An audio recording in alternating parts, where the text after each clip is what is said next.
Amen.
மகிமையும் ஸ்தோத்திரம் உண்டாவதாக. இந்த நேரத்திற்காக ஆண்டவரை மனப்பூர்வமாக ஸ்தோத்திரிக்கிறேன். கூடி வந்த அனைவரையும் இயேசுவின் நாமத்தினாலே அன்போடு வாழ்த்தி வரவேற்கிறேன். கர்த்தர் நம்மை வாசித்து கர்த்தருடைய செய்தியை நாம் கேட்க போகிறோம். 126ஆம் சங்கீதம் 5ஆம் வசனத்தை நாம் வாசிப்போம். கண்ணீரோடு விதைக்கிறவர்கள் கம்பீரத்தோடு அறுப்பார்கள். இருந்த வடமாய் தலை தாழ்த்தி நாம் ஜெபிப்போம். பரலோக பிதாவே, நல்ல ஆண்டவரே, கிருபை நிறைந்த கர்த்தாவே, நன்றியோடு நாங்கள் உம்மை துதிக்கிறோம், ஸ்தோத்திரிக்கிறோம். ஆண்டவரே, இந்த திருவசனத்தை ஆண்டவருடைய கரங்களிலே நாங்கள் ஒப்புத் தருகிறோம். இந்த வார்த்தையை ஆண்டவர் ஆசீர்வதித்தாரும் சமீபத்திலும் தூரத்தில் கேட்கிற எல்லா தெய்வ பிள்ளைகளுக்கும் தேவையான வார்த்தைகளை நீர் பேசும்படியாக என்னுடைய கரங்களிலே ஒப்புத் தருகிறேன். தொடர்ந்து பேசு. இயேசுவின் நாமத்தில் ஜெபிக்கிறோம் நல்ல பிதாவே, ஆமென். கர்த்தருக்கு ஸ்தோத்திரம்.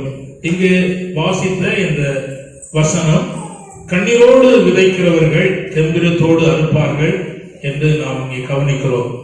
இது ஆரோகானா சங்கீதம் என்று தலைப்பு போடப்பட்டிருக்கிறது.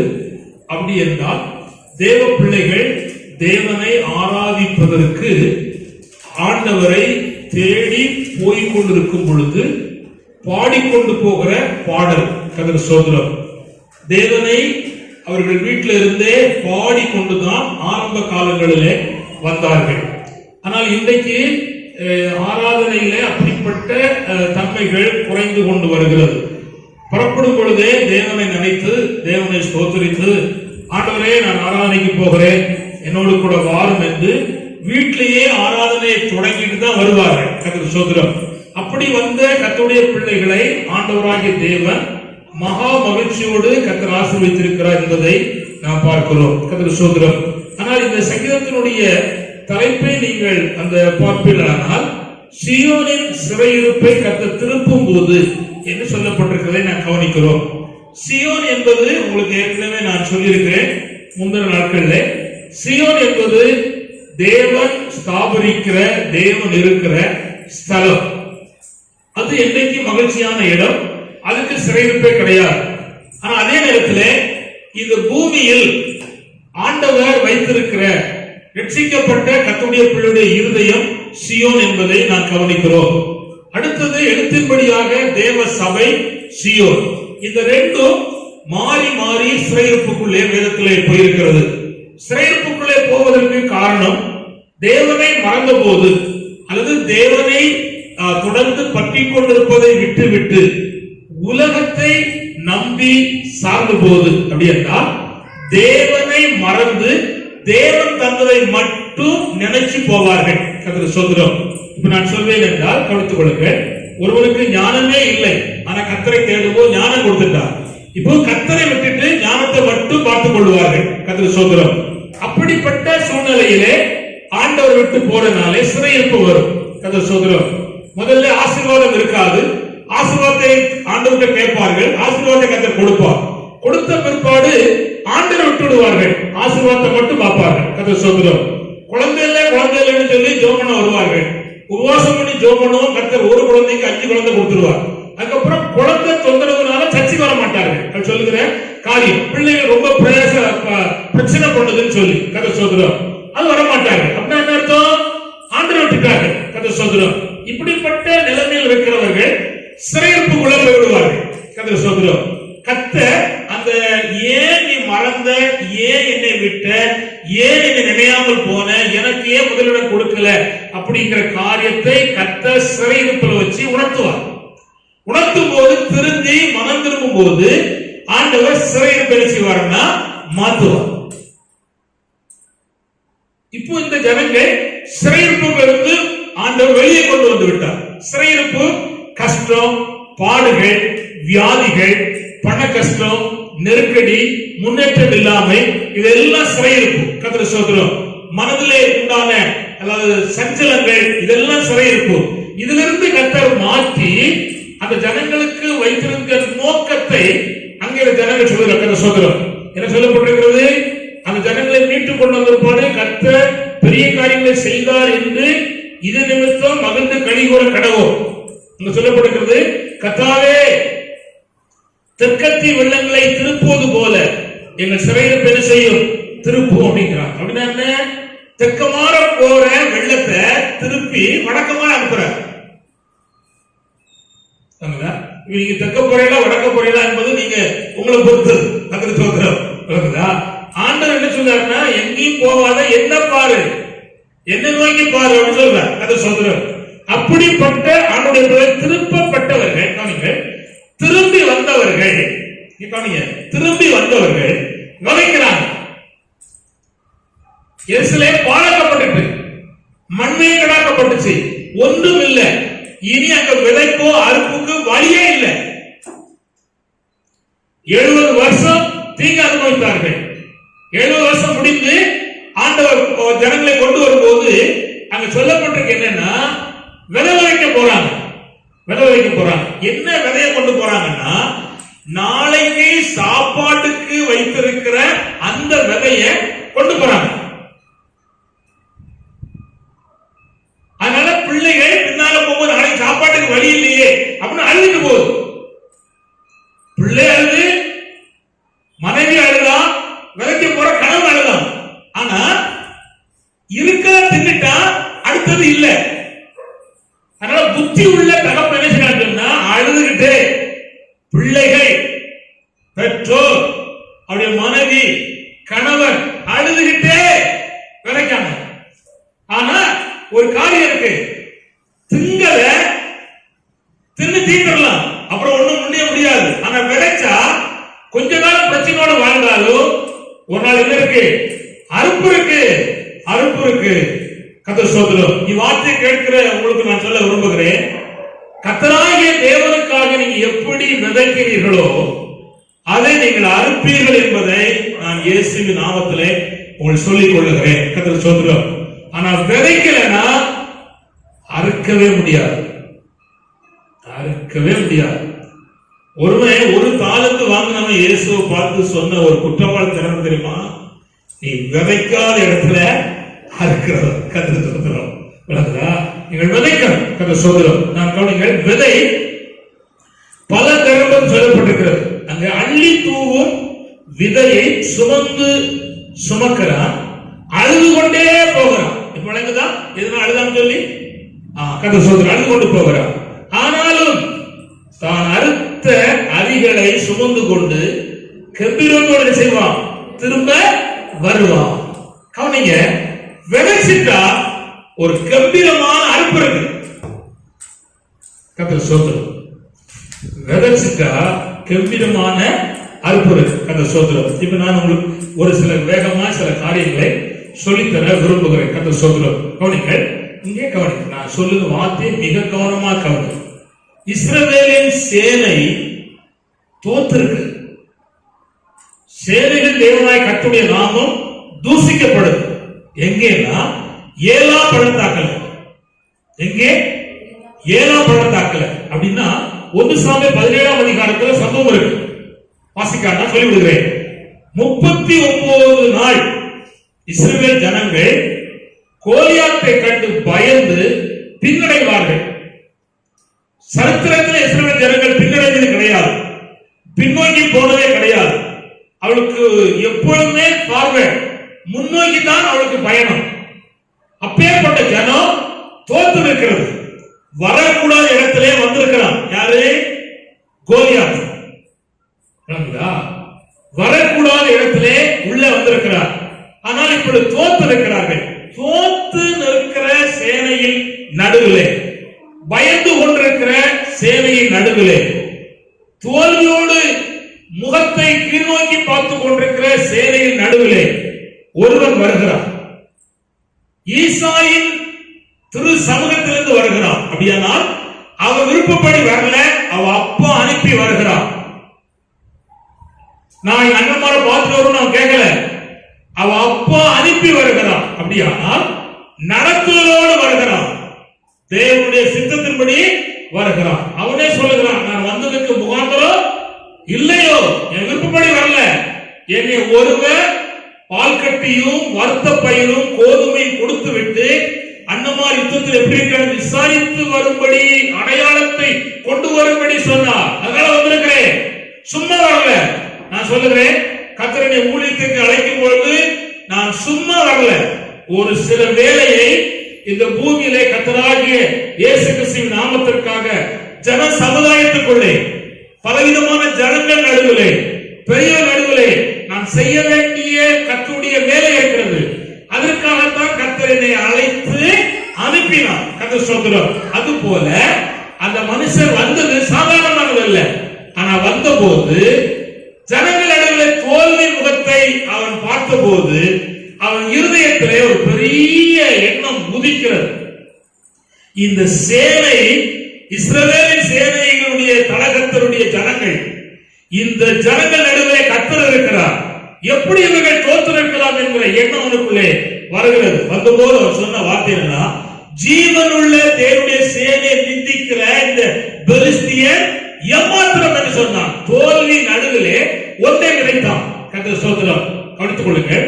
ஜீவனுள்ள தேவனுடைய சேனையை நிந்திக்கிற இந்த பெலிஸ்தியர் ஏமாத்திரம் அப்படினால் சேனைகள் தேவனாகிய நாமத்தை தோல்வி நடுவிலே விதைத்தான், பயத்தின் நடுவிலே விதைத்தான். அவனுக்கு பயம் இல்லை. இஸ்ரவேலின் சேனையை நடத்துகிற சவுலுக்கோ இஸ்ரவேலின் போர் வீரர்களுக்கோ பயம் இருந்து கொண்டிருக்கிறது. ஆனால் இவர் தேவ சமூகத்திலிருந்து வந்தனாலே பயப்படவில்லை, எதிர்த்து போராடினான்.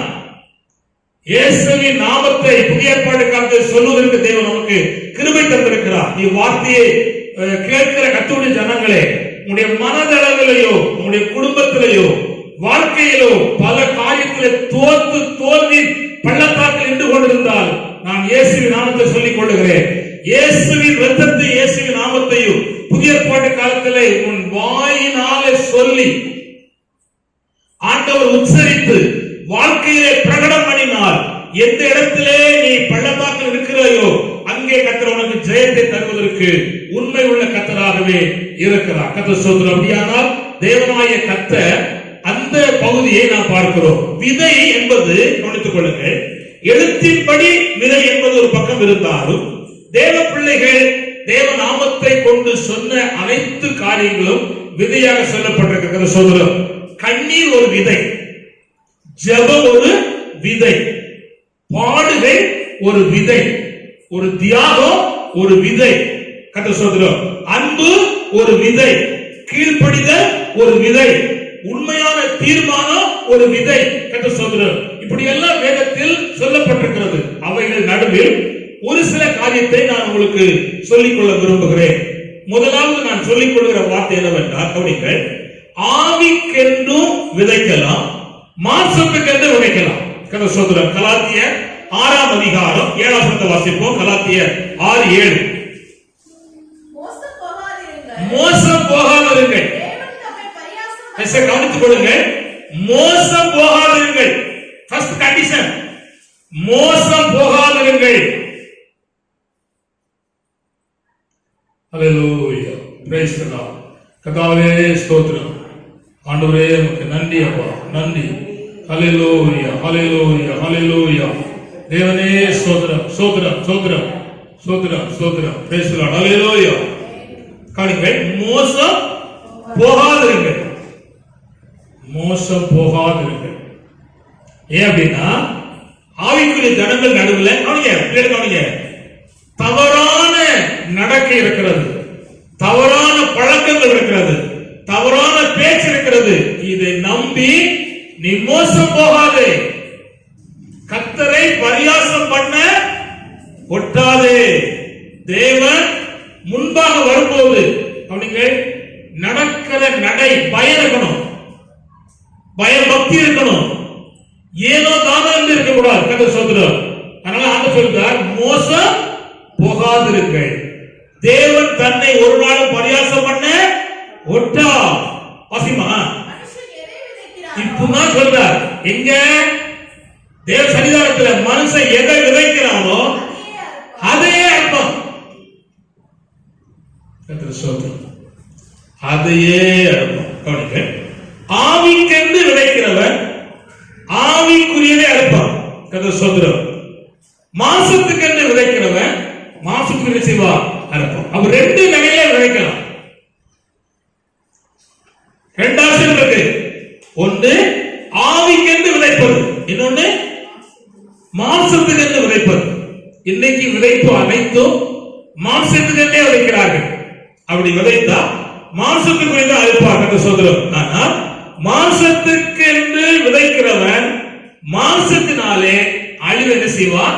அறுப்பான். ஆனால் ஆவிக்கென்று விதைக்கிறவன் ஆவினாலே நித்திய ஜீவனை அறுப்பான். நல்ல கவனிங்கள். ஆவிக்கென்று விதைக்கிறவன் நித்திய ஜீவனை அறுப்பான். இந்த சரீரம், இந்த ஆத்துமா, இந்த ஆவியை நம்பிமா கவனிங்கள். ஆவியை நமக்காகவே வச்சு வாழ்க்கையை முடிக்க கூடாது. இந்த ஆவி, இந்த ஆத்துமா சரீரத்தை ஆவிக்குரிய அனுபவத்துக்கு விதைக்கணும். நம்மில் நல்ல சுபாவங்கள் வருவதற்கு, நல்ல குணமுள்ள தன்மைகள் நமக்குள்ளே வருவதற்கு, அந்த மேன்மையான தன்மைகள் நமக்குள்ளே வருவதற்கு இதை விதைக்கணும். அடுத்தது, பல ஜனங்கள் இயேசுவை ஏற்றுக்கொள்வதற்கு இந்த சரீரத்தை செய்யணும், விதைக்கணும். அப்படின்னா என்ன சொல்வது? சொல்லுங்க. ஒரு நேர 2 நேர ஆகாரத்தை ஒதுக்கி தள்ளிட்டு உபவாசம் இருந்து, ஆண்டவரே இதுவரை ரட்சிக்கப்படாத வாலிப பையன்மார் இருக்கிறார்களே, வாலிப பிள்ளைகள் இருக்கிறது, எத்தனையோ மக்கள் குடித்து அழிவின் பாதையிலே போகிறார்களே, ஆண்டவரே நீர் கிருபையாக ரட்சிக்கணும் அப்படின்னு சொல்றாங்க. பாத்தீங்களா? இவள் எல்லாரும் என்ன செய்கிறவர்கள்? ஆவிக்கென்று விதைக்கிறவர்கள். சார், மாம்சத்தென்று விதைக்கிறவர்கள் நான் சொல்லித்தரேன். சொல்றோம், உண்ணாவிரதம் இருக்கிறாங்க. உண்ணாவிரதம் கட்சிக்காக, நாட்டுக்காக இருக்கிறாங்க. அவங்க என்னத்தை அறுப்பாங்கன்னா நித்திய ஜீவன் அறுக்க மாட்டாங்க, மாம்சத்திற்கு அழிவை அறுப்பார்கள். ஆனா நம்ம ஆவிக்குரிய செய்யணும், விதைக்க வேண்டும் என்று கர்த்தர் சொல்லுகிறார். அடுத்தது சோர்ந்து போகாமல் விதைக்கணும். எப்படி விதைக்கணும்? சத்தம் சொல்லுங்க. சொல்லுங்க அல்லேலூயா. சொல்லுங்க அல்லேலூயா. ஆமா, சிலர் ஒரே வருஷத்துல பலம் வந்துடும், சிலது வராது. சொல்லுங்க. எனக்கு சொல்லியிருந்த ஒரு சில கர்த்தருடைய மக்கள் சொன்ன சொல்ல விரும்புறேன். இந்த காணிக்கப்பட்டுல போட்டாச்சுன்னா காணிக்க சீக்கிரமா உங்களுக்கு பலம் வந்துடும். அதே நேரத்தில் ஊழியக்காரன் கையில கொடுத்து இந்த சர்ச்சை கட்டுவதற்கு, இடம் வாங்குவதற்கு, அல்லது சுவிசேஷ பணி செய்வதற்கு 1000மோ 2000மோ 10,000மோ லட்சமோ கையில கொடுத்தாச்சுன்னா பலம் வராது. எங்க வரும்னா பரலோகத்து பொம்மை வரும். இங்க கொடுத்தாச்சே, ஒண்ணு கொடுத்து 4 கிடைக்கும் சொன்னாங்க அப்படின்னு பார்த்தா வராது. இப்ப பூரா ஒண்ணு வச்சா 10, ஒண்ணு வச்சா 16 அப்படின்னு சொல்லி பார்த்துட்டு இருக்கு. அப்படி இல்லை, இங்கேயும் பலம் தருவா. ஆனா ஆவிக்கென்று விதைக்கும் போது மேலே ஆண்டவர் வச்சிருக்கிறார். 10 ரூபாய் கொடுத்துட்டு 10 ரூபாய்க்கு கணக்கு கேட்கிறவனுக்கு கிடைக்காது. 10 லட்சம் கொடுத்தாலும் கணக்கு கேட்காம உட்கார்ந்து இருந்தா அவன் என்ன செய்யும்? நித்திய ஜீவனை அறுப்பான். கர்த்தர் ஸ்தோத்திரம். அப்போ நம்முடைய வாழ்க்கையில் என்ன வேண்டும்?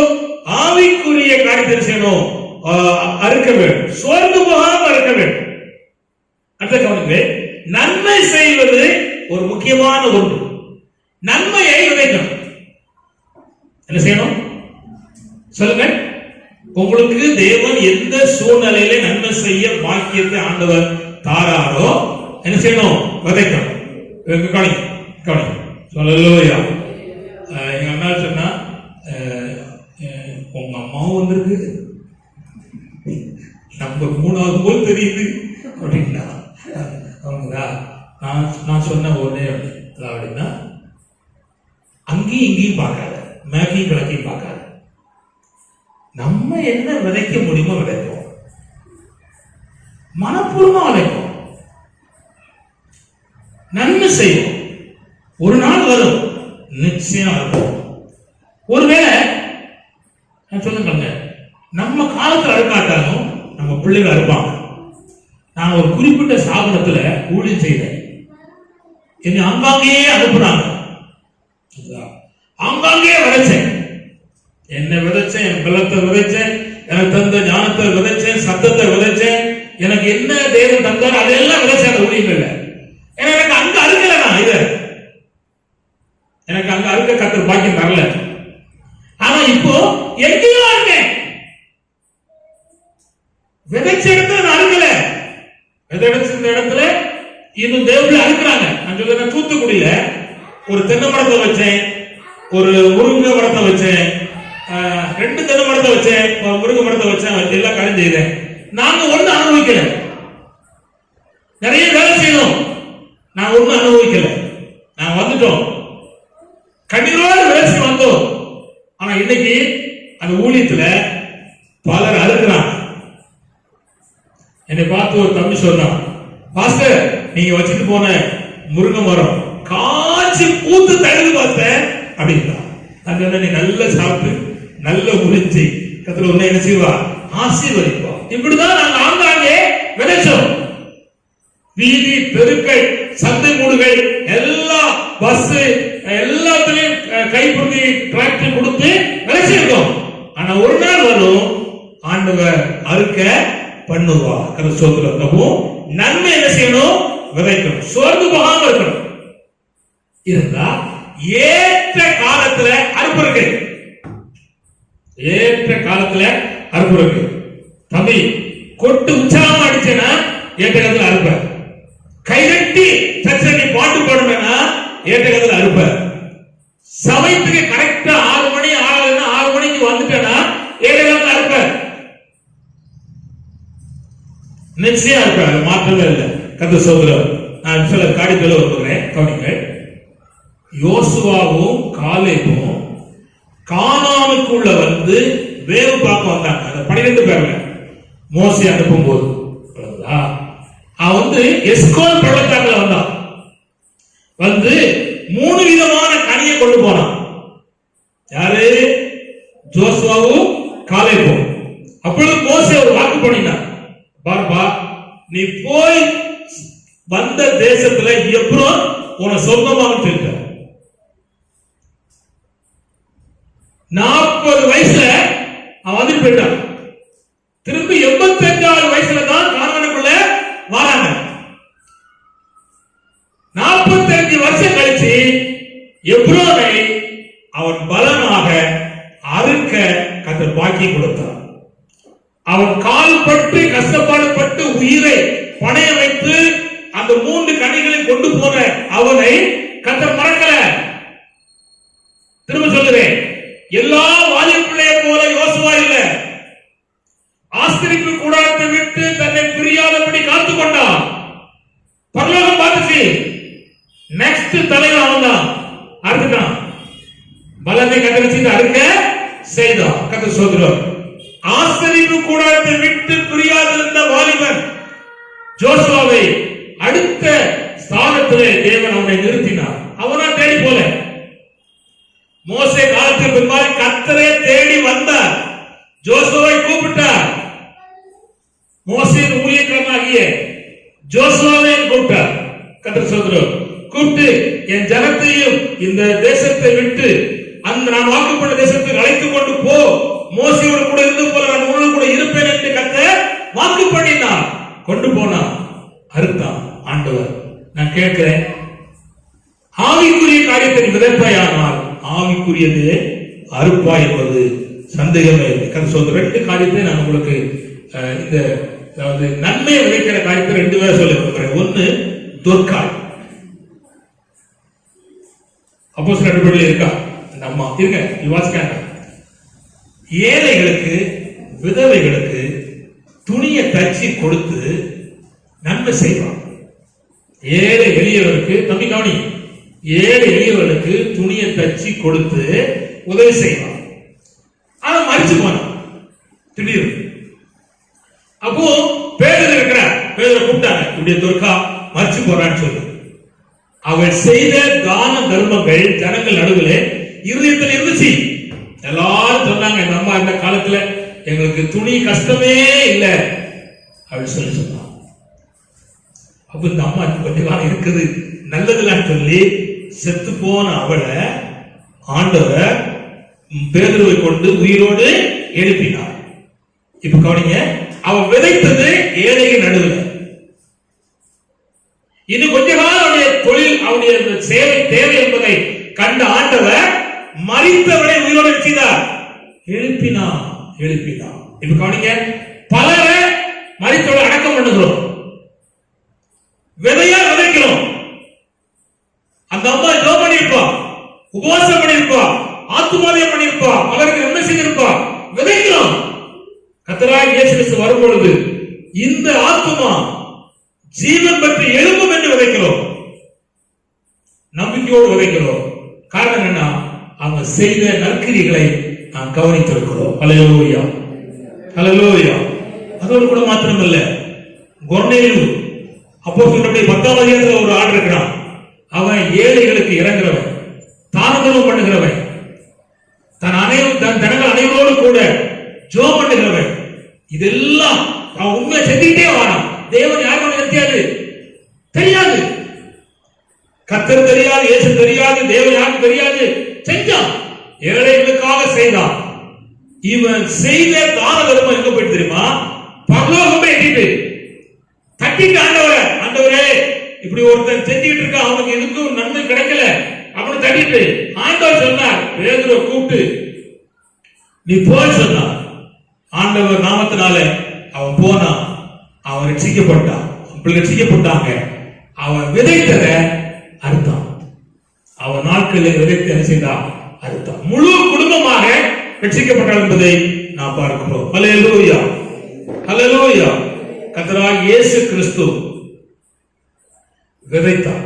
அப்போஸ்தலர்களுடைய 10ஆம் அதிகாரம் 38ஆம் வாக்கியம், அப்போஸ்தலர் 10:38. நசரேயனாகிய இயேசுவை தேவன் பரிசுத்த ஆவியினாலும் வல்லமையினாலும் அபிஷேகம் பண்ணினார். தேவன் அவருடனே கூட இருந்தபடியினாலே அவர் நன்மை செய்கிறவராகவும்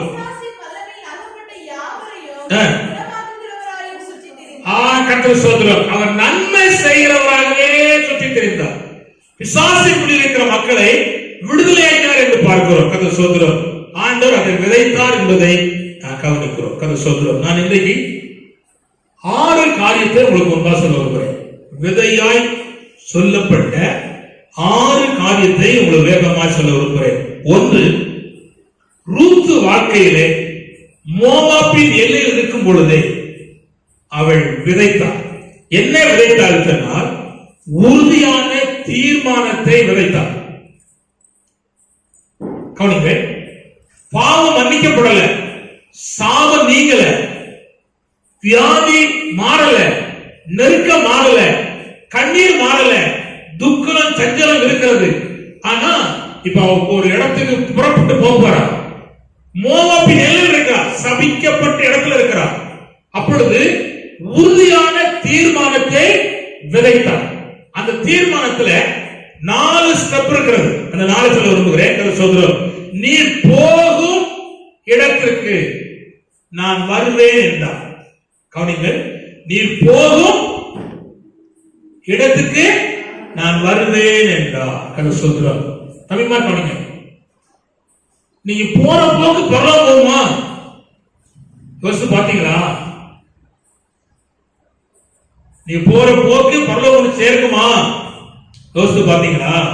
அவர் சொன்னா, நீ போகும் இடத்துக்கு என்ன செய்வேன், வருவேன் அப்படின்னா புதிய மார்க்கம். என்ன மார்க்கம்? புதிய மார்க்கத்துக்கு போகிறார். எல்லாரும் பண்ணீங்க.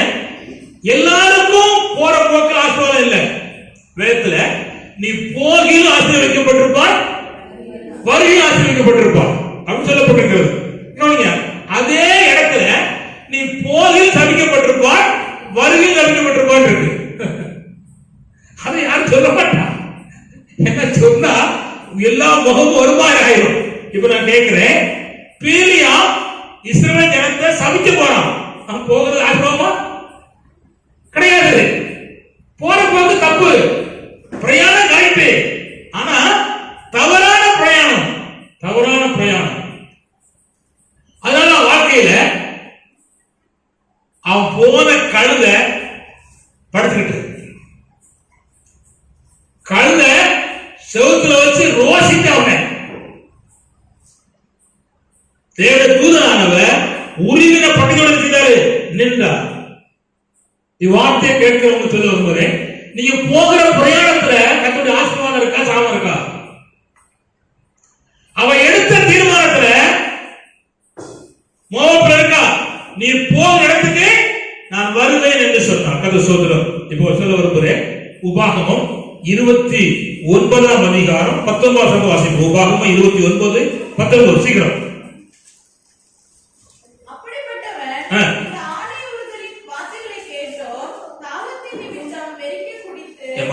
உபாகமம் 29, 19.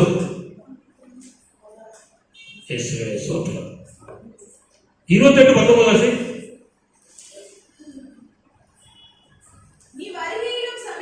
அதே தான் 28க்கு 29. வாசிமா. நீ வருகையிலும் சபிக்கப்பட்டிருப்பாய். கவனிங்க. இப்ப வந்திருக்கிற மக்களுக்கு நான் சொல்ல விரும்புகிறேன், உங்க வாழ்க்கையில, குடும்பத்துல, பிள்ளைகள் நடுவுல, நீங்கள் செய்கிற தொழில சாபம் இருக்குமானா, தம்பி உன் படிப்புல சாபம் இருக்குமானா, நீ என்ன படிச்சாலும் மறந்து போகுதுன்னா சாபம் இருக்கு. உன்னால ஒரு காரியத்துல முன்னேற முடியல அப்படின்னா சாபம் இருக்கு. கவனிக்கணும். வழியிலே நின்று விசாரித்து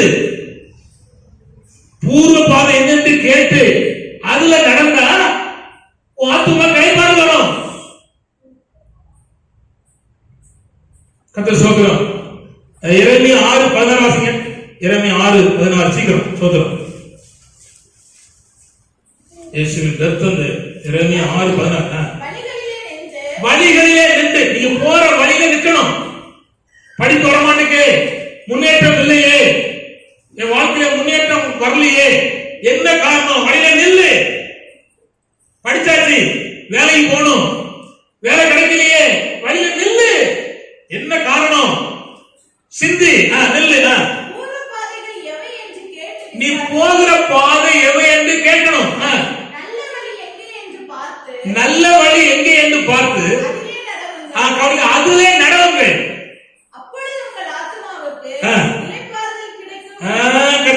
அந்த வழியில் நடந்தாச்சுன்னா தலையை கிளப்படாது. தலையை நிமிர்ந்து நம்ம இருக்கிற காரியத்தை கண்டுபிடிச்சு விளக்கணும். நிமிர்ந்து கவனிங்க, பார்த்து நடவுங்கள். இப்ப நடந்து போய் நல்ல வழி நடக்க. இப்போ நடந்து போயிட்டு இருக்கும் போதே வலது பக்கம் இடது சாய்வு வரும். ஆனா நல்லது நடக்கும் போது சாய்ந்தாச்சுன்னா பின்னால் சத்தம் கேட்கும். நீ சாய போற, போகாத, இதுலே போ, முன்னேறு அப்படின்னு சத்தம் கேட்கும். வாசிங்க. எஸ்ஐயா 30:21 வாசிப்போம். எஸ்ஐயா 30:21. எஸ்ஐயா 30:21. நல்ல வழி நடக்கும் போது வலதுபுற இடப்புற சாய்ந்து வழி இதுவே.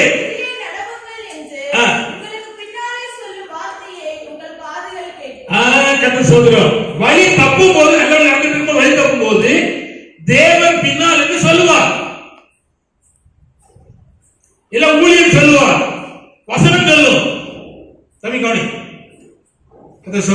ஒரு ஒரு ஒரு ஒரு பாஸ்டர் சாரத்தை மடிச்சு கட்டிக்கிட்டு சட்டை போட்டுக்கிட்டு டீ குடிக்க போயிருக்காரு. அப்போ ஒரு குடிகாரன் பார்த்துட்டான். புடி இந்த பாஸ்டர் புடி, சிப்பா போடல, வேஷ்டி கட்டல, பைபிள் எல்லாம் மாறானே, என்ன ஊழியக்காரன் நினைச்சு போட்டுக்கான். ஓடிட்டார் பார்த்து. குடிகாரன் தான், ஆனா அவர் சொன்னது கரெக்ட். அந்த தோற்றம் புரியுதா? சட்டம் கடிச்சு அதை கொள்ளுங்க. அதுபோல ஒரு தேவ மனுஷன் ஞாயிற்றுக்கிழமை ஆராதனைக்காக ஜெபம் பண்ணிட்டே இருக்கார். ஆண்டவர் வசனம் தாரும், அப்பா வசனம் தாரும் ஐயா அப்படின்னு ஜெபம் பண்ணிட்டே இருக்கார். விடிய ஜெபம் பண்ணியாச்சு, வசனம் கிடைக்கல. 4:30 மணிக்கு ஒருத்தன் தூங்கிட்டு இருக்கான். அவன் தூக்கத்துல செத்த கூட சொல்ல எதிர்த்து சொல்றா, மத்தேயு சுவிசேஷம் 7ஆம் அதிகாரம் 7ஆம் வசனம் போ படி அப்படின்னா. சிரிக்க சொல்லல, சிந்திக்க சொல்லுறேன். வழியிலே நடந்தா உனக்கு சத்தம் எங்க இருந்து வரும், எந்த பக்கம் இருந்தும் வரும். எந்த மாற்றம் இல்லை. கதை சோதரம் அப்படியானால் அவர் போகிற வழியிலே உறுதியான தீர்மானத்தை மோவாபிலே விளைத்தார். இரண்டாவது சொன்னார், நீ தங்கும் இடத்தில் நான் தங்குவேன் சொன்னார். அப்படின்னா புதிய மனை, புதிய மனை அப்படின்னா புதிய இடம் அப்படின்னா கவனிங்க. அது எதுனா மனை எங்க தெரியுமா? இந்த வேத வசனம் தான் மனை. இதன்படி தான் நாம் தங்க முடியும். கர்த்தர் சோதரம் விளங்குதா? அடுத்து என்ன? உம் ஜனம் என் ஜனம் அப்படின்னா புதிய மக்கள். என்ன மக்கள்? கவனிங்க, புதிய மக்கள். புதிய ஏற்பாட்டுல புதிய மக்கள் யார் சொன்னா, மனக்கண்கள் திறக்கப்பட்டவர்கள் புதிய மக்கள். இயேசுவின் சுவிசேஷத்தாலே, இயேசுவின் இரத்தத்தினாலே, தேவ ஆவியானுடைய உதவினாலே மனக்கண்கள் திறக்கப்பட்ட ஜனம்தான் புதிய ஜனம். எபேசியர் 2 அதிகாரம் 19 வாசிப்போம். எபேசியர் 2:19 வச்சுக்கிறோம்.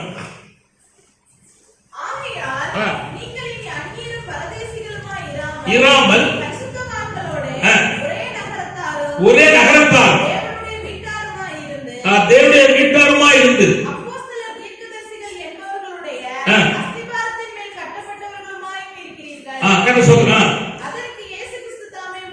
கல்லா இருக்கிறார். 2:17 வாசிப்போம். 2:17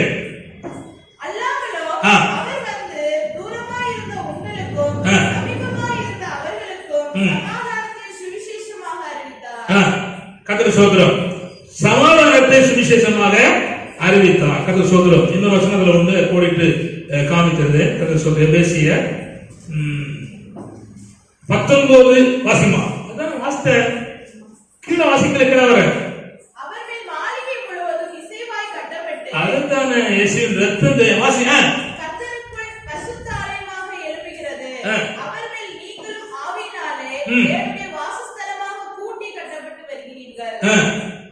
நீங்கள் அறியும்படிக்கு எபேசியர் 2:19 கீழே போட்டிருக்கு. மகா மேன்மையும் மகத்துவம் என்னது நீங்கள் அறியும்படிக்கு அவர் உங்களுக்கு பிரகாசம் உள்ள மனக்கண்களை கொடுக்க வேண்டும் என்று வேண்டிக் கொள்கிறாங்க. வாசிக்கலையே. நான் 1:19 கதை சொல்றோம். அப்ப நீங்கள் நம்முடைய வாழ்க்கையில நாம் அறிந்து கொள்ள வேண்டிய மிக முக்கியமான என்னன்னா, அதாவது ஜனம் என்பது ஆவிக்குரிய கண்கள், மனக்கண்கள் திறக்கப்பட்ட கர்த்தருடைய பிள்ளைகள். சொல்லலேலூயா. அப்புறம் சொல்லுகிறார், 4வது சொல்றார், உம்முடைய தேவன் என்னுடைய தேவன். இந்த தேவன் யார்? தேவன் யார்? அவளுக்கு புரியல, அறியல. ஆனா சொல்லுதா, உம்முடைய தேவன் என்னுடைய தேவன். இந்த தேவன் யார் அப்படின்னா அவருடைய தம்பிக்காணி, அவருடைய காரியத்துக்காக பிரயாணப்பட்டு போகிற அத்தனை தெய்வ பிள்ளைக்கும், ஜபத்துக்கோ ஆராதனைக்கோ சுவிசேஷத்துக்கோ அல்லது கர்த்தருடைய காரியங்களுக்கோ பிரயாணப்பட்டு போகிற அத்தனை கர்த்தருடைய பிள்ளைகளுக்கும் கர்த்தர் அவருடைய தேவையை பார்த்துக் கொள்ளுகிறது தான் இந்த தேவன். ஹல்லேலூயா, ஹல்லேலூயா. நீ வந்து இங்க ஒவ்வொரு வாரமும் ஞாயிற்றுக்கிழமை ஆராதனை பண்ணி புடிச்சிட்டு போகும் பொழுது ஒருவேளை நாம் மறந்தாலும் நீங்க நடந்து வந்த வழியை கர்த்தர் பார்த்திருக்கிறார். உங்களுக்கு என்ன தேவையோ, உங்க பிள்ளைக்கோ சரீரத்துக்கோ எதிர்காலத்துக்கோ என்ன தேவையோ அதை அவர் பார்த்துக் கொள்ளுவார். இப்ப நான் உதாரணம் விரும்புகிறேன்.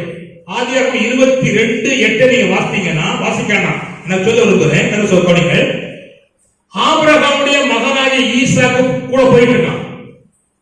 அவன் ஒரு கேள்வி கேட்கான், ஆண்டவரே தகப்பனே எல்லாம் இருக்கு, பலிக்கான ஆட்டுக்குட்டி எங்கே கேட்டான். கேட்ட போது சொன்ன வார்த்தை தெரியுமா? கர்த்தர் பார்த்துக் கொள்வார். நீ ஆராதனைக்கு வா, கர்த்தர் பார்த்துக் தேவனை ஒப்புக்கொடு, கர்த்தர் பார்த்துக் கொள்வார். நீ ஆண்டவருக்கு என்று காரியத்தை செய், கர்த்தர் பார்த்துக் கொள்வார். நான் இங்க வருகிறவர்களும் சொல்ல விரும்புகிறேன், கர்த்தரை நம்பி நீங்க வந்தீங்கன்னா உன்னுடைய எதிர்காலத்தை கர்த்தர் பார்த்துக் கொள்வார்.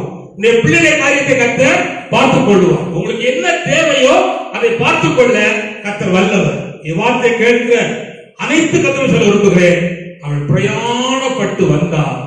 உறுதியான தீர்மானத்தோடு கர்த்தர் அவளை பார்த்துக் கொண்டார். அல்லேலூயா. மோவாபில தான் விளைச்சான். ஆனா பெத்லெஹேம்ல அறுத்தான். விளைச்சது எங்க? மோவாப்புல. ஆனா அறுத்தது பெத்லெஹேம்ல. பாருங்க சோதரம். இன்னொரு சம்பவத்தை சொல்ல விரும்புகிறேன். சோதரம் கவனிங்கள். நம்முடைய வாயின் வார்த்தையை நல்லறிக்கையாக விதைக்கணும். நம்முடைய வாயின் வார்த்தையை நல்லறிக்கையாக விதைக்கணும். நல்ல கவனிங்கள். உங்க நாவில உங்க பிள்ளைகளை குறித்து, உங்க எதிர்காலத்தை குறித்து நல்லறிக்கை பண்ணணும். ஒருவேளை உங்க கண்ணுக்கு முன்னால உங்க பிள்ளைகள் சேட்டை பண்ணும், உங்க உள்ளம் துக்கப்படும், வேதனைப்படும். ஆனா நீங்க அதுக்காக சாவப்பட்ட கூடாது. நம்ம வாழ்ந்தாச்சு, வாழ வேண்டிய பிள்ளைகள் இருக்கு. சேட்டை பண்ணதான் செய்யும். நீங்க ஒரு காலத்துல என்ன சேட்டை பண்ணீங்கன்னு கேட்டாதான் உங்களுக்கு புரியும். உங்க அப்பா அம்மாட்ட கேட்டா தெரியும். அப்பா அவ பிள்ளை பரவாயில்லப்பா, அவ பண்ண சேட்டை, அவ்வளவு பயிற்சி சேட்டை அப்படின்னு சொல்லுவாங்க. அப்போ நம்முடைய வாழ்க்கையில நாம் நல்லறிக்கை பண்ணணும். சங்கீதம் 45:1 வாசிப்போம். சங்கீதம் 41:5 சீக்கிரம். சங்கீதம் 45:1.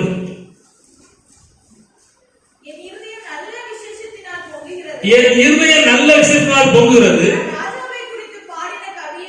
நான் ராஜாவை குறித்து பாடின கவிதையை சொல்லுகிறேன். என் நாவு விரைவாய் எழுதுடைய எழுத்தாணி. நல்ல நாவு விரைவாய் எழுதுகிற எழுத்தாணி. கவனிங்க, உங்க நாவு விரைவாய் எழுதுகிற எழுத்தாணி. நாவில வாரத எழுதணும். எழுதினாதான் ஜெயிக்க முடியும். ஒரு பேதமையான மனுஷன், ரொம்ப படிச்ச ஆள் இல்லை, ஆனா அவருடைய மனைவிய பிஹெச்டி பண்ணி டாக்டராக மாத்தணும்னு சொல்லி வாயினால் அறிக்கையிட்டார். கொடும் கஷ்டத்துல.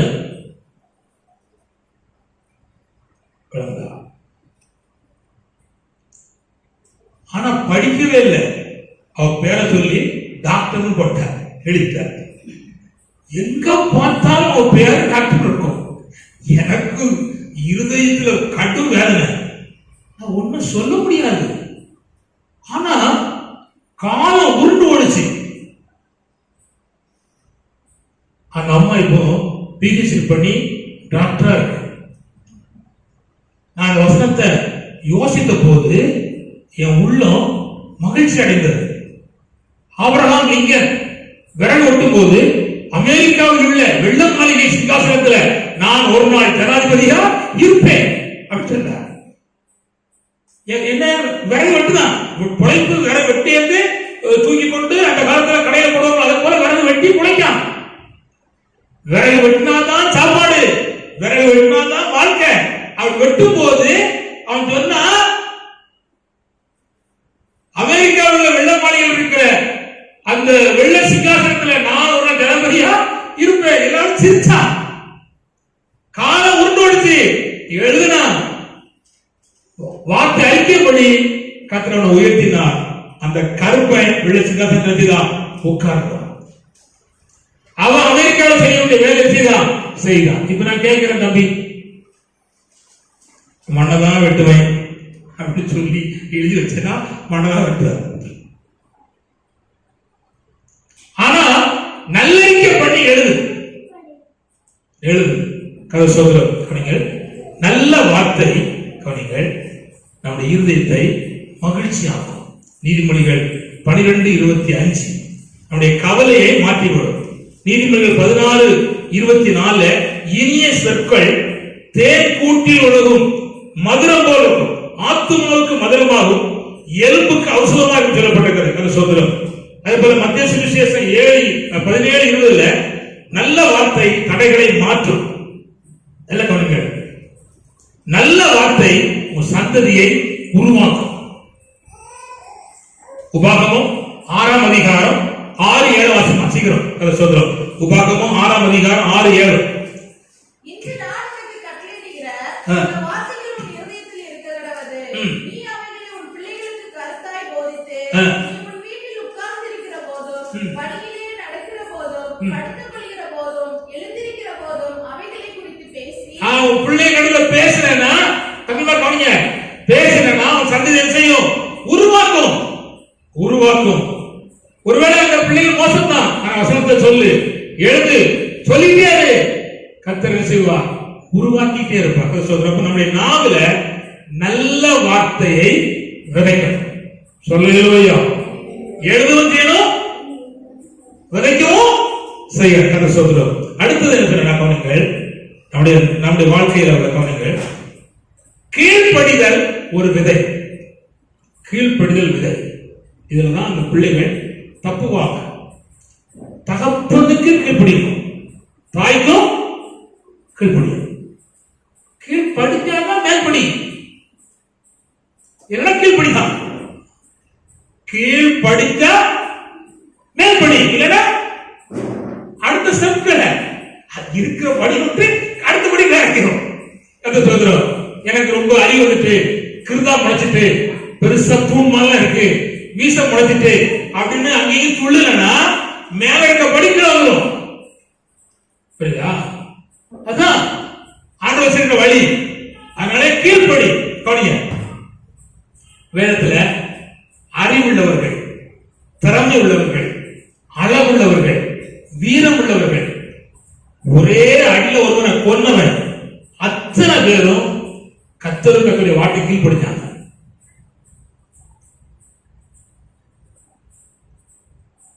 முடிவு என்ன தெரியுமா? நன்மையே எடுத்தாங்க, ஆசீர்வாதத்தையும் எடுத்தாங்க, உயர்வையும் மேற்கொள்கிறாங்க.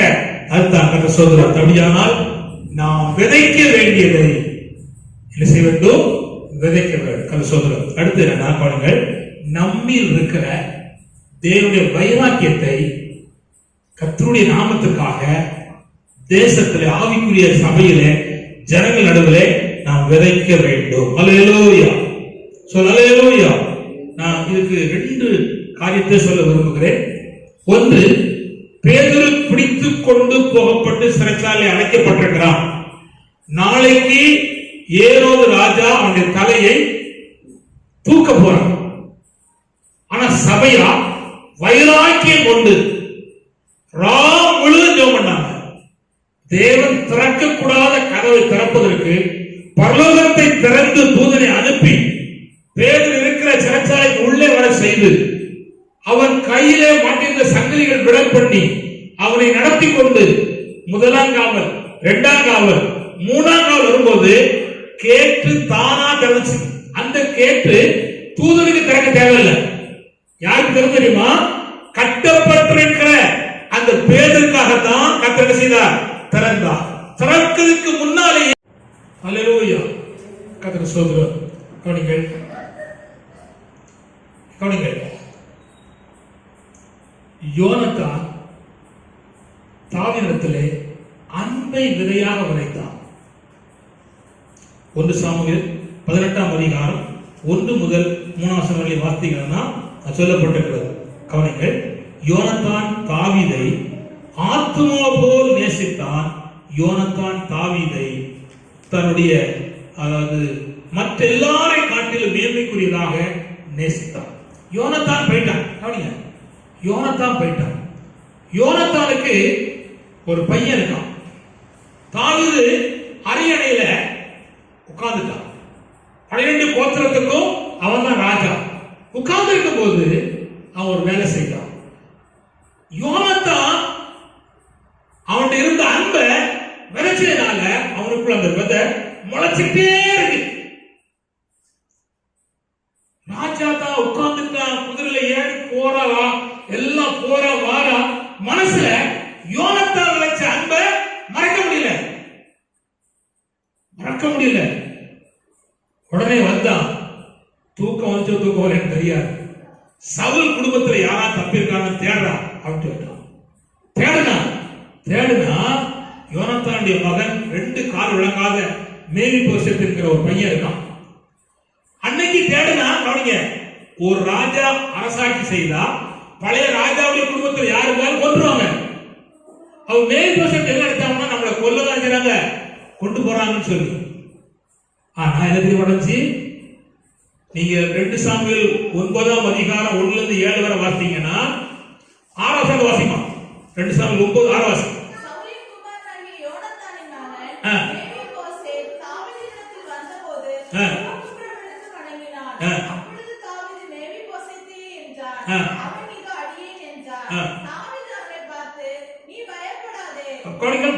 ஃபர்ஸ்ட் வார்த்தை பயப்படாத. உங்க அப்பா விதைச்ச அன்பு என்கிட்ட இருக்கு, மரமா இருக்குடா, செழிப்பா இருக்கு, பயப்படாத, உன்னை நான் கொல்ல மாட்டேன். வாசிமா, ஒரு தகப்பனாகிய யோனத்தான் நிமித்தம் உனக்கு தயவு பண்ணுவேன். கவனிங்க, சவுலுக்கு எவ்வளவு இடம் உண்டோ நான் கணக்கு பார்க்கல, கணக்கு பார்த்து நான் சொல்லியிருப்பேன். சவுல் ராஜா எவ்வளவு இடம் உண்டு அத்தனையும் மேல் வருஷத்துக்கு கொடுக்கப்பட்டுச்சு. ஃபர்ஸ்ட் கணங்கள் அவன் மனசுல இருந்த பயத்தை நீக்கினான். ஃபர்ஸ்ட். ரெண்டாவது, இழந்து போன சொத்தை கொடுத்தார். அடுத்தது கவனிங்கள், பந்தியிலன்னா தாவி சாப்பிடுற மேசையில இந்த கால் விளங்காத பையன் நித்தம் சாப்பிடலாம். ராஜா என்ன சாப்பிடுவாரோ அதை சாப்பிடலாம். இப்ப கவனிங்க, யோனத்தான் கில்காலிலே விதைத்தான், மேரி போசே எருசலேமிலே இருக்கிறான். ஹல்லேலூயா, ஹல்லேலூயா. தங்கப்பல் கட்டின தம்பி ஹல்லேலூயா, ஹல்லேலூயா. கர்த்தர் ஸ்தோத்திரம். அல்லேலூயா வர மாட்டேங்குது, அதான கஷ்டம் நீங்க மாட்டேங்குது. புரியுதா? சொல்ற அவன் விதைத்த விதைய அவன் மரமா இருந்துச்சு. இப்போ மேல்பிரசத்து பலனை அறுத்தான். நான் கேட்கிறேன், கவனிங்க, நீ போற வார இடங்கள்ல பெரியோர் நடுவுல சிறியோர் நடுவுல அன்பை விதைங்க, அன்பை விதைங்க. நான் தோனாவில் ஊழல் செய்தேன். ஊழல் செய்யிட்டு இருக்கும்போது திடீர்னு டிரான்ஸ்ஃபர் பண்ணி ஓடக்கரைக்கு அனுப்புனாங்க. அங்க ஓடக்கரையில கடுமையான பிரச்சனை, எனக்கு தெரியாது. நான் போனேன். போன ஒருபாடு எல்லாம் சொன்னாங்க, பாஸ்டர் வேணும்னு உன்னைய பழிவாங்க அனுப்பிட்டாங்க அப்படின்னாங்க. ஆனா நான் வந்து கவலைப்படலை. அந்த இருந்த காலம் எல்லாம் அன்பையே விளைச்சு, அன்பையே விளைச்சு. கசப்பு, வைராக்கியம், கொலைபாதகம், வேண்டா விதங்கள் அத்தனை இருந்துச்சு. ஆனா அன்பே விதைச்ச போது, அன்பே விதைச்ச போது அப்படியானால் தேவனாகிய ஆண்டவர் அதை பொறுப்பேற்றுக் கொண்டார். மூணாவதாக சங்கீதம் 97:11 வசனத்தை பிடித்துக் கொள்வார்கள், தீமையை விட்டு விடுவார்கள். 97 வசனத்தின்படி வசனத்தை பிடித்துக் கொள்வார்கள். அன்பா இருக்கிறவர்கள் வசனத்தை கை கொள்வார்கள், அன்பா இருக்கிற பொறுப்பை ஏற்று நடத்துவார்கள், அன்பா இருக்கிறவர்கள் வசனத்தை பிடித்துக் கொண்டு தீமையை தன்னை விட்டு விட்டு விடுவார்கள். ஹல்லேலூயா. நான் கடைசியாக கர்த்தராகிய இயேசு கிறிஸ்து விதைத்ததை சொல்லி நிறுத்த போற சொல்றோம். கர்த்தராகிய இயேசு கிறிஸ்து கவனிங்கள், எருசலேமிலே மூப்பர் நடுவிலே, வேதபார் நடுவிலே, ஆசாரியர் நடுவிலே நான் பாடுபட வேண்டும், கொலை செய்யப்பட வேண்டும் என்பதை விதைத்தார். யாருக்கு சொன்னார் அப்படின்னா சீசருக்கு சொன்னார். கர்த்தர் சொல்றோம். மத்தேயு சுவிசேஷம் 17ஆம் அதிகாரம் 22ஆம் வசனத்தையும், மத்தேயு சுவிசேஷம் 20ஆம் அதிகாரம் 18ஆம் வசனத்தை வாசித்தீங்கன்னா, மனிதனுடைய கையிலே ஒப்புக் கொடுக்கப்படுவேன், என்னை ஆக்கிரமிக்குள்ளாக தீர்ப்பார்கள். இதை சொன்னார், சொன்னபடியே அது நடந்தது. இப்ப கவனிங்கள், யோவான் 19ஆம் அதிகாரம் 41ஆம் வசனத்தை வாசிங்கள். யோவான் 19:41, மத்தேயு சுவிசேஷம் 28:6. சீக்கிரம். அவர் சிலுவையில் அறையப்பட்ட இடத்தில் ஒரு தோட்டமும், அந்த தோட்டத்தில் ஒரு காலம் ஒருவனும் வைக்கப்பட்டிராத ஒரு புதிய கல்லறையும் இருந்தது. கவனிங்கள், கல்லறையில கொண்டு வச்சாங்க. ஆனா அதுக்கு முன்னாடி சொன்னார், நான் 3ஆம் நாள் என்ன செய்வேன், உயிரோடு எழும்புவேன் என்று விதைத்தார். மத்தேயு 28:6 அவர் அதிகாலையிலே இருட்டோரமா இருக்கும் பொழுது கர்த்தராகிய இயேசு கிறிஸ்து கல்லறை விட்டு எழும்பி வந்தார். அவர் விதைச்சா அர்த்தம்.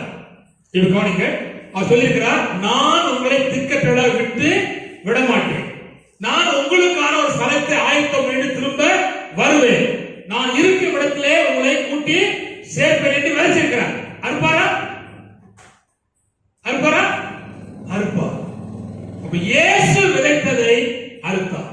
கர்த்தர் சொல்கிறார், பிரியமானவர்களே, விதைப்பது உண்மையானால் அறுப்பது உண்மை என்பதை நாம் நிச்சயமாய் நான் சொல்ல விரும்புகிறேன். பவுல் சொன்னார், நம்முடைய குடியிருப்பு பரலோகத்தில் இருக்கிறது. அவர் விளைச்சார். யோவான் சொன்னார், இப்பொழுது நாம் தேவனுடைய பிள்ளைகளா இருக்கிறோம், இனி எப்படி இருப்போம் என்று எங்களை வெளிப்படவில்லை, ஆகிலும் அவர் இருக்கிற வண்ணமாக நாம் இருப்போம் என்று